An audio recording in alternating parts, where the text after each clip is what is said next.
History of tongue diagnosis in Chinese medicine. Which historical figure is traditionally recognized as the first practitioner to establish tongue diagnosis as a rational and objective diagnostic method? Yan. Chu. Yeah. Meet Bianque. Yan. Yan. Bianque, the greatest historical Yan. contribution to tongue diagnosis was his effort to Replace mystical explanations with objective clinical which, observation. which diagnostic method is paired with tongue diagnosis as one of the two most important diagnostic procedures in TCM? False diagnosis. Mass diagnosis. Yes. Tongue diagnosis belongs to which component of the four diagnostic methods?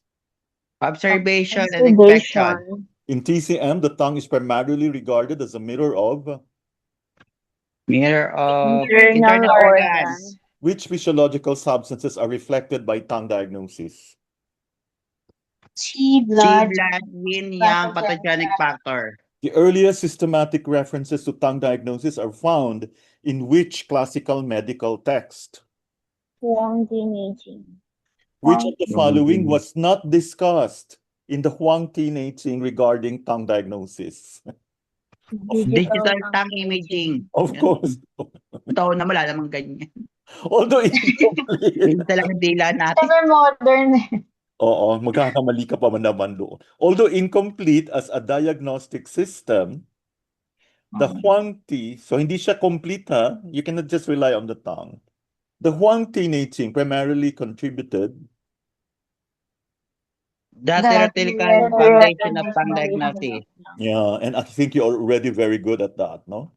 Which physician? Okay, meet another physician. Incorporated tongue findings into the differentiation of external diseases in the Sanghan Lun. Tang Zhongqing. Wow. Wala mga theoretical. Zhang Zhongqing. Tang Zhongqing. Zhang Zhongqing. During the Han Dynasty, tongue diagnosis was primarily combined with False Diagnosis diagnosis and symptoms. which dynasty witnessed expanded clinical use of tongue examination, particularly for febrile diseases? Tang. Oh, so imagine tongue diagnosis the tongue. Sun Si Miao. Oh, meet Sun Si Miao. Hello. Earned which honorary title? King of medicine. Wow. Sun Si Miao particularly emphasized what? Careful observation of physical signs, including the tongue. Which dynasty is regarded as the major turning point in the development of tongue diagnosis? Tang. Hindi na si Tang na una. Song. Si Song. Song. Oh, that's the song. Turning point. Which classic is regarded as one of the earliest specialized texts devoted to tongue diagnosis?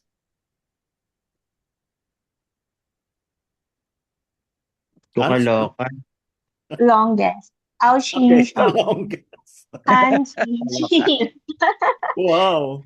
Ay, tama. Ao Qi Shanghan in Qinglu is traditionally attributed to. The answer is B. Jiang Zhongqing. To Zhongqing. So To draw Qingpi. his picture. Ano itsura ni Tu Qingpi? Nandyan. Okay. Tukaloka. Which innovation made Ao Xing Shanghan Qinglu especially significant? Colored illustrations of tongue. Which was not listed as a contribution of. Ano ba nung haba naman pangalan? Ao. Si Ao na lang. Computer-assisted diagnosis. Yes, of course. Well, the Song Dynasty transformed tongue diagnosis into An independent diagnostic discipline. during the Meet Li Tongyuan, no? During the Qin and Yuan dynasties, Li Tongyuan emphasized the importance of which organs in generating tongue coating?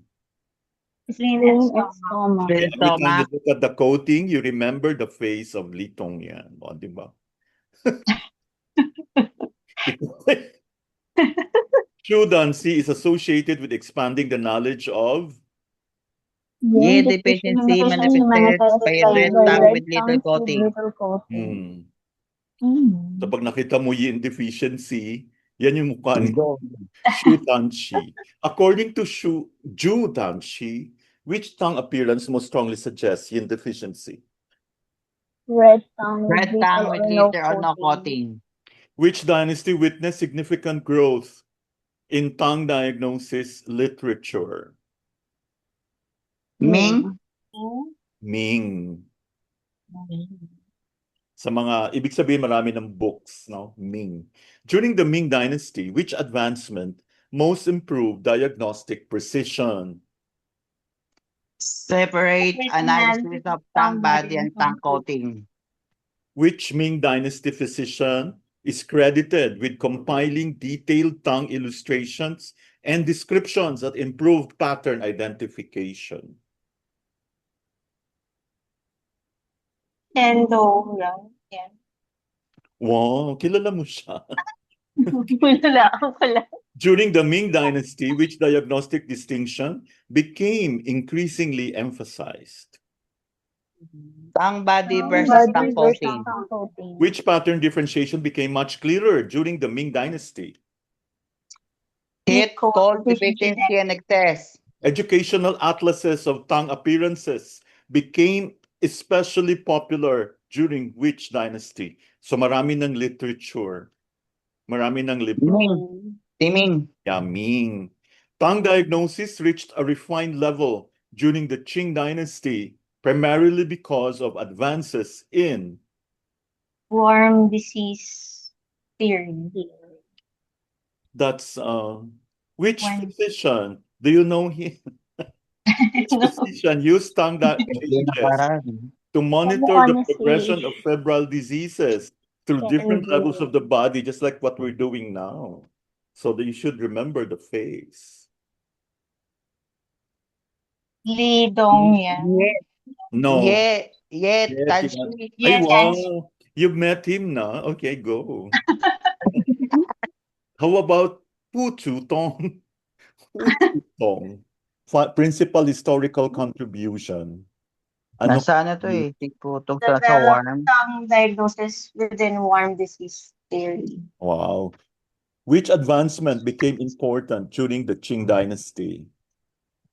Interpretation of tongue coating thickness and color. Tama. Greater emphasis on fluid damage and yin deficiency became characteristic of which historical period? Qing Dynasty. Following the establishment of the People's Republic of China in 1949, the major change in TCM education was Standardization of TCM TCM education. which of the following is a modern development in tongue diagnosis? Modern Digital tongue Imaging system. modern tongue diagnosis now incorporates AI based. All of the above. all of the above.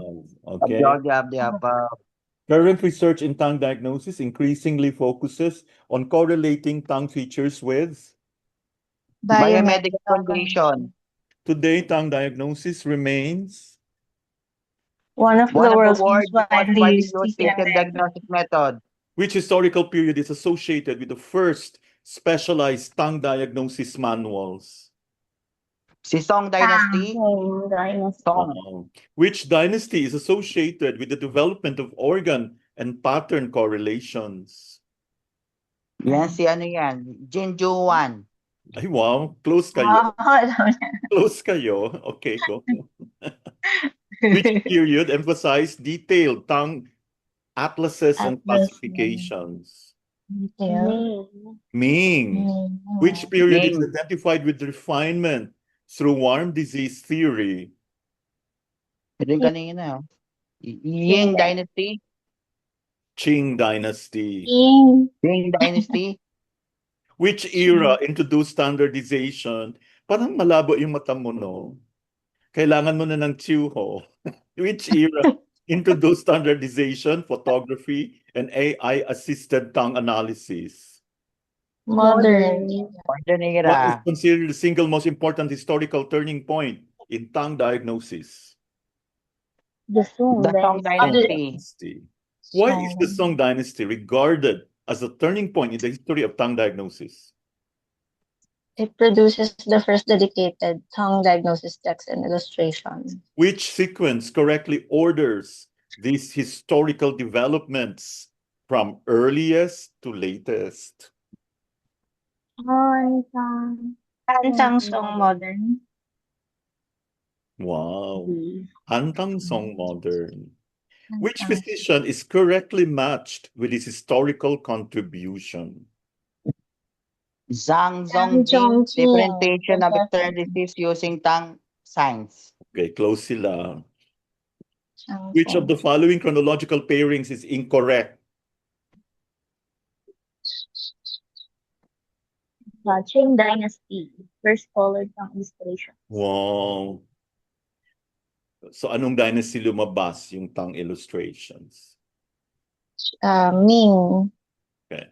Which statement best summarizes the historical evolution of tongue diagnosis? I think the answer is very obvious. It is mahaba. Yun. It involves progressively from early observation into standardized evidence-informed diagnostic system through contributions made across successive dynasties. Okay, very good.